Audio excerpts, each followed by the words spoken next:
जय हिंद एवरीवन। जितने भी भाई एनसीसी में भर्ती होना चाहते हैं, एनसीसी लेना चाहते हैं, तो आज के इस वीडियो में लास्ट तक बने रहना। अगर पूरा वीडियो देख लेते हो ना तो आपका 100% मैं गारंटी देता हूं कि इसमें से आधे से अधिक प्रश्न आंसर आपके एनसीसी पेपर में पूछा जाएगा।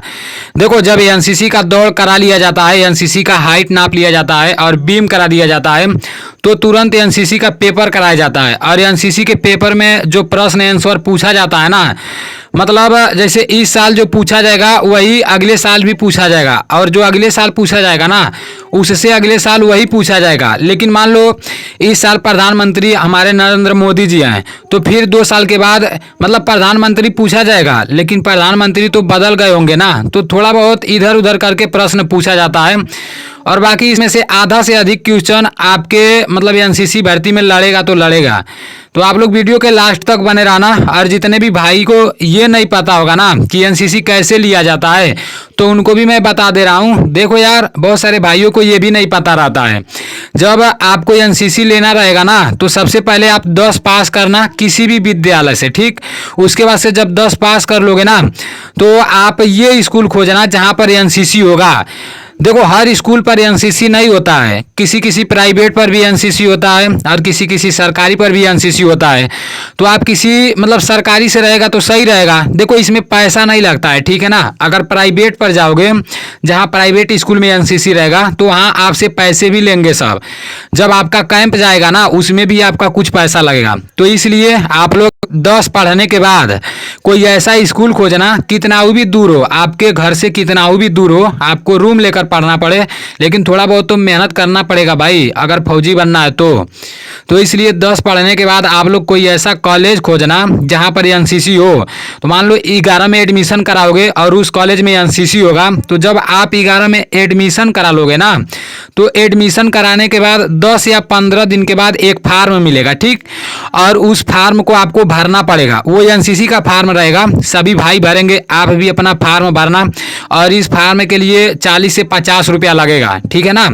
उसके आपको समझ में आ रहा है ना, कमेंट में जरूर बताना, ठीक है ना, क्योंकि ये वीडियो थोड़ा लंबा हो सकता है, लेकिन आप लोगों को मैं पूरा जानकारी दूंगा कि एनसीसी भर्ती में कौन कौन सा प्रश्न पूछा जाता है और किस तरह से भर्ती होते हैं, ठीक है।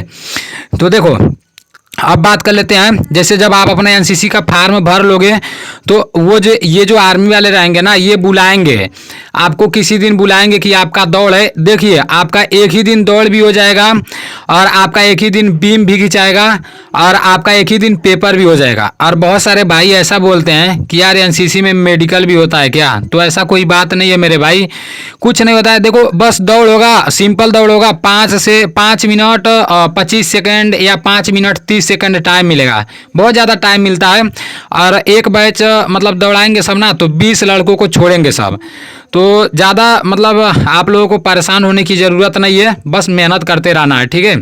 तो ये रहा एनसीसी में मतलब सिलेक्शन कैसे लें। अब बात आ जाती है, मान लो आप 11 में एडमिशन करा लिए, एनसीसी का फार्म भी भर लिए और एनसीसी भर्ती के लिए आपको डेट दे दिया गया कि इतने तारीख को आपका दौड़ कराया जाएगा। तो आपको क्या तैयार करके जाना है, क्या पढ़ के जाना है, वो मैं आपको सारी चीज़ें दिखा रहा हूँ और आप लोग नोट करते जाना, ठीक है ना। और जितने लोग पूछते हैं एनसीसी में हाइट कितना लगता है, तो वैसे एनसीसी में पता है, जैसे ज़्यादा लड़के आते हैं सब ना, लंबे लंबे रहते हैं सब, तो हाइट बढ़ा देते हैं सब, 170 सेंटीमीटर प्लस मतलब ज़्यादा कर देते हैं सब। और जब हाइट मतलब लड़के ज़्यादा नहीं रहते हैं सब ना, तो हाइट मतलब कम ही रहता है, 165 66 मतलब 67। मैं बहुत छोटे छोटे लड़कों को देखा हूँ एनसीसी में, तो लड़के नहीं रहते हैं सब, तो कम ही हाइट लेते हैं सब, और नहीं तो ज़्यादा हाइट लेते हैं सब। तो ये रही हाइट की प्रक्रिया। अब बात कर लेते हैं कैसा प्रश्न पूछा जाता है, तो आप लोग नोट करते जाना, ठीक है ना। मैं सारा का सारा प्रश्न लिख दिया हूँ, यहाँ से आप लोगों को सारा प्रश्न मिल जाएगा।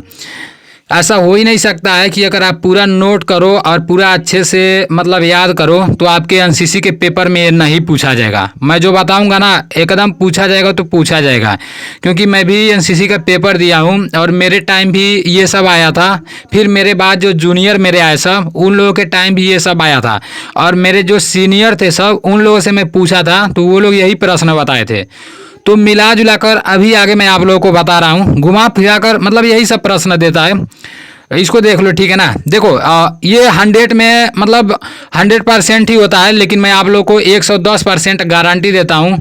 अगर ये नहीं आएगा ना तो फिर बोलना, आकर कमेंट में गाली दे देना, ठीक है ना। एनसीसी का फुल फॉर्म आएगा तो आएगा। जब आप एनसीसी का पेपर देने जाओगे ना, दौड़ निकाल दोगे तो आएगा एनसीसी का फुल फॉर्म क्या होता है। तो एनसीसी का फुल फॉर्म क्या होता है, सारा क्वेश्चन आप लोग देखना, ठीक है ना। अगर सारा क्वेश्चन देखोगे तो आपका समझो एनसीसी भर्ती में 50% सिलेक्शन हो गया, इतना आप लोग मान कर चलना, ठीक है। और आगे भी मैं आप लोगों को जैसे बताता रहूँगा। देखो मैं ये पहला क्वेश्चन आप लोग नोट कर लेना। और दूसरा आता है भारत में कुल कितने राज्य हैं। तो इसको जैसे अपडेट होते रहता है ना, इसलिए बहुत सारे भाई कन्फ्यूजन में पड़ जाते हैं। देखो यार, मतलब छोटा छोटा क्वेश्चन ही पूछा जाएगा, ऐसा नहीं है कि बहुत बड़ा पूछा जाएगा, अरे बहुत छोटा पूछा जाएगा, लेकिन वही ध्यान में नहीं चढ़ता है ना तो दिक्कत हो जाता है। इसलिए आप लोग रटते जाना, ठीक है ना। तो भारत में कुल 28 राज्य हैं। और तीसरा क्वेश्चन आता है अंतरिक्ष में जाने वाली प्रथम भारतीय महिला कौन है, ठीक है ना। तो ये कौन है, राकेश शर्मा। अब बात कर लेते हैं विश्व पर्यावरण दिवस कब मनाया जाता है। तो विश्व पर्यावरण दिवस 5 जून को मनाया जाता है। और भारत की देखो ये सब इम्पोर्टेंट प्रश्न है, यही सब आएगा। देखो इन्हीं सब क्वेश्चन में आप लोगों को कन्फ्यूजन होगा, ठीक है ना। अभी आगे कुछ बड़ा बड़ा भी क्वेश्चन है, उसको भी मैं बता रहा हूँ, सब नोट करते जाना। देखो अगला है भारत की प्रथम महिला आईपीएस कौन थी। तो भारत की प्रथम महिला आईपीएस किरण बेदी थी, ठीक है ना। अब ये वाला क्वेश्चन है भारतीय राष्ट्रीय ध्वज में कितने रंग होते हैं। तो 3 रंग होते हैं। नेक्स्ट है एनसीसी की स्थापना कब हुई। तो ये आपको अलग अलग देखने को मिलेगा, लेकिन एनसीसी की स्थापना 16 अप्रैल 1948 को हुई, ठीक है ना। अब बात कर लेते हैं, ये भी पूछ देगा कि आप एनसीसी क्यों लेना चाहते हैं। तो आप एनसीसी क्यों लेना चाहते हैं, ये तो आप बनाकर भी लिख सकते हैं, लेकिन देखो मैं जितना भी क्वेश्चन बताऊंगा ना, अगर आप लोग एक बार देख लोगे तो आपको सब कुछ समझ में आ जाएगा। देखो ऐसे आप लोगों को लिखना है, पहला नंबर तो पॉइंट वाइज में लिखना है, ठीक है ना। पॉइंट वाइज में जब लिखोगे तो वो जो आर्मी वाले रहते हैं वो तुरंत पूरा नंबर दे देते हैं। तो पॉइंट वाइज में लिखना, ठीक है ना। अब देखो आप एनसीसी क्यों लेना चाहते हैं। तो पहला पॉइंट है हमें देश की सेवा करने का मौका मिलता है, ठीक। और दूसरा पॉइंट है सेना भर्ती प्रक्रिया में छूट मिलती है। और तीसरा पॉइंट है हमें अनुशासन में रहना सिखाया जाता है। और चौथा पॉइंट है समय के पाबंद रहते हुए कठिन परिस्थितियों का सामना करना सिखाया जाता है। तो ये सारा पॉइंट आप लोग लिख लेना वीडियो स्टॉप करके, ठीक है ना। अब बात कर लेते हैं वर्तमान में रक्षा मंत्री कौन है। तो वर्तमान में जो रक्षा मंत्री होंगे वो आप लिख देना। किसी भी सन में एनसीसी का भर्ती देखने जाना, उस सन में जो रक्षा मंत्री रहेंगे उसको तो आप लिख लेना, क्योंकि जिस तरह एनसीसी का फुल फॉर्म आता है ना 100 में 100%, तो ये वर्तमान में रक्षा मंत्री भी 100 में 100% आता है। तो आप लोग इसको लिख लेना, ठीक है ना, याद भी कर लेना, बस लिखना नहीं है।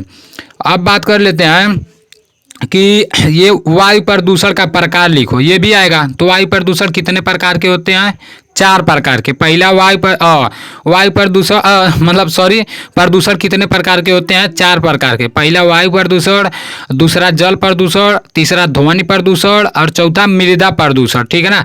यहाँ पॉइंट लिख लेना 1 2 3 4, मैं नहीं लिखा हूँ तो आप लोग लिख लेना, ठीक है ना। अब बात कर लेते हैं, ये क्वेश्चन दिया है अपने गांव शहर को स्वच्छ रखने के लिए क्या क्या करेंगे। तो अपने गांव शहर को स्वच्छ रखने के लिए क्या क्या करेंगे, ये तो सभी लोगों को पता ही होगा, लेकिन जब लिखना पड़ता है ना तब नहीं पता रहता है। तो एक बार देखे रहोगे तो लिख लोगे, ठीक है। देखो यहाँ पर पहला पॉइंट आपको लिखना है कि पहला वृक्षारोपण, दूसरा स्वच्छता के प्रति लोगों को जागरूक करना, और तीसरा है खुले में शौच पर पाबंदी लगाकर, और चौथा है युवाओं का संगठित समूह बनाकर, और पांचवा है सामाजिक कुरीतियों के खिलाफ रैली, और छठवां है रक्तदान से। तो ये भी लिख लेना, क्योंकि ये भी इम्पोर्टेंट प्रश्न है। जितना भी मैं बता रहा हूँ सारा का सारा इम्पोर्टेंट प्रश्न है, इतना आप लोग जान लेना, इसी में से पूछा जाएगा। देखो अब ये है कैंसर बीमारी किन किन कारणों से होती है। तो कैंसर बीमारी किन किन कारणों से होती है, पहला पॉइंट है तंबाकू गुटखा के सेवन से, दूसरा पॉइंट है धुआं प्रदूषण से, तीसरा पॉइंट है शराब सिगरेट का अधिक सेवन से, और चौथा पॉइंट है गर्भ निरोधक गोलियों का अधिक प्रयोग से, और पांचवा पॉइंट है नमक और शक्कर के अधिक सेवन से। तो ये रहा कैंसर बीमारी के कारण, ठीक है ना। अब बात कर लेते हैं, ये भी बहुत इंपॉर्टेंट है, ये भी पूछा जाएगा, इतना आप लोग जान जाना, ये भी इंपॉर्टेंट है, सारा इंपॉर्टेंट ही बता रहा हूँ, ठीक है। देखो ये वाला है, भारत के 5 धर्मों के नाम लिखो। तो भारत के कौन कौन से मतलब 5 धर्म है उसका नाम लिख दो। पहला हिंदू हो गया, मुस्लिम हो गया, सिख हो गया, ईसाई हो गया, बौद्ध हो गया, जैन हो गया। तो इतना सारा है, आप लोगों को 5 को लिखना है, ठीक है। अब बात कर लेते हैं, अभी आगे भी है, मैं आप लोगों को दिखा रहा हूँ। देखो यहाँ पर दिया है भारत के 5 पड़ोसी देशों के नाम लिखो। तो भारत के 5 पड़ोसी देशों का नाम लिख देना है, ठीक है ना। चीन, नेपाल, भूटान, बांग्लादेश, श्रीलंका और पाकिस्तान, म्यांमार भी है।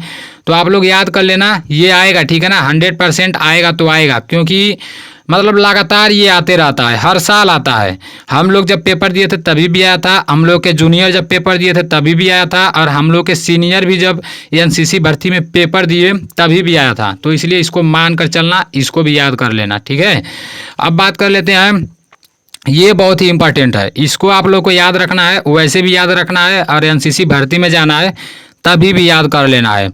इसमें दिया है कि भारत के मौलिक अधिकार लिखें। तो भारत के मौलिक अधिकार कौन कौन से हैं? तो एक स्वतंत्रता का अधिकार है, समानता का अधिकार है, शिक्षा का अधिकार है, धर्मनिरपेक्षता का अधिकार, शोषण के विरुद्ध अधिकार, और संवैधानिक उपचारों का अधिकार। तो ये है भारत के मौलिक अधिकार। अब बात कर लेते हैं कि 5 प्राकृतिक आपदाओं के नाम लिखो। ये भी आ सकता है, ठीक है, आ सकता है, इतना आप लोग जान लेना, ठीक है। तो इसको आप लोग लिख लेना। पहला है भूकंप, और दूसरा है चक्रवात, तीसरा है बाढ़, चौथा है सुनामी, पांचवा है सूखा। पांचवा दिया है, ये दिया है मतलब 5 मानव निर्मित आपदाओं के नाम। तो आप लोगों को 5 मानव निर्मित आपदाओं के नाम लिख लेना है। पहला है बम विस्फोट, दूसरा है युद्ध, तीसरा है आतंकवाद, चौथा है जातिवाद, और पांचवा है दंगा फसाद, ठीक है। तो ये क्या है? मानव निर्मित आपदा है, ठीक है। और ये भी बहुत इंपॉर्टेंट है, क्योंकि ये जब एनसीसी में भर्ती हो जाओगे ना, और जब एनसीसी बी का पेपर देने जाओगे तो उसमें भी ये पूछा जाएगा, और जब भर्ती के टाइम जाओगे तभी भी पूछा जाएगा, क्योंकि ये हर साल पूछा गया है, हर बार पूछा गया है। तो इसलिए जो हर बार पूछा गया है वही सब मैं क्वेश्चन लिया हूँ। देखो ये मतलब दिया है रक्तदान से क्या फ़ायदे हैं, 5 पॉइंट लिखो। तो रक्तदान से क्या फ़ायदे हैं? पहला, रक्तदान से किसी की जान बचाई जा सकती है, और दूसरा पॉइंट है रक्तदान से शरीर में नई एनर्जी उत्पन्न होता है, और तीसरा पॉइंट है रक्तदान से ग्राही और दाता में मधुर संबंध बना रहता है, और चौथा पॉइंट है रक्तदान से हार्ट अटैक की संभावना कम होती है, और पांचवा पॉइंट है यह एक महादान है। तो ऐसे करके मतलब ये क्वेश्चन है, और इसको भी आप लोग देख लेना। वैसे ये वाला क्वेश्चन तो हमारे में नहीं आया था, और हमारे जो जूनियर थे उसमें भी नहीं आया था, लेकिन इसको भी आप लोग देख लेना, ठीक है ना। इसका भी स्क्रीनशॉट ले लेना। तो ये जितना भी क्वेश्चन बताया हूँ, ये सारा का सारा क्वेश्चन आप लोग रट लेना। इसमें से मैं बता दे रहा हूँ भाई, आप किसी भी कॉलेज से एनसीसी लोगे ना तो 50% पक्का यही क्वेश्चन आएगा। आप लोग मान कर चलना और देख भी लेना जब आपके एनसीसी का भर्ती कराया जाएगा। तो अभी वीडियो कैसा लगा है कमेंट में बताना, और फिर से मैं अलग मतलब क्वेश्चन लेकर आऊँगा, जो इम्पोर्टेंट रहेगा वो सारा क्वेश्चन मैं आप लोगों को करा दूँगा, ठीक है।